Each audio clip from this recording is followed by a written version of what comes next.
শুরু করেন। আসসালামু আলাইকুম। ওয়ালাইকুম আসসালাম। আপনার এখানে কি কি প্রজাতির গাছ আছে বলেন তো গাছ ভাই? আছে অনেক জাতের, ফলের গাছ আছে, ওষুধি গাছ আছে। ও আচ্ছা আচ্ছা আচ্ছা আচ্ছা, তাহলে আমি গাছগুলো দেখি একটু ঘুরে। তো বন্ধুরা দেখেন, অনেক প্রজাতির গাছ আছে, যে গাছের নাম বলে শেষ করতে পারবো না। উনি সেই আমার কাঙ্ক্ষিত কাঙ্ক্ষিত সেই নার্সারি মোহাম্মদ রিপন মিয়া, রিপন ভাই দেখানোর চেষ্টা করছি। দেখেন অনেক প্রজাতির ফলের গাছ আছে ওনার একটা, এই যে আমার একটা উৎসাহ লাগতেছে, ওই যে দেখেন দেখানোর চেষ্টা করতেছি।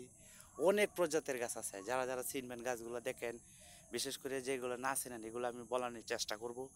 ওই যে দেখেন, সবচেয়ে বড় গুরুত্বপূর্ণ বিষয়টা হচ্ছে আমাদের দেশে এলাচ গাছ। এই যে এলাচ গাছগুলো দেখানোর চেষ্টা করছি, দেখেন টপের মধ্যে এলাচ গাছ। ঠিক আছে বন্ধুরা, দেখেন অনেক প্রজাতির গাছ আছে। ওই যে দেখেন, দেখে তো শেষ করতে পারবো না বন্ধুরা। সবাই ভালো থাকবেন, কেমন? আসসালামু আলাইকুম।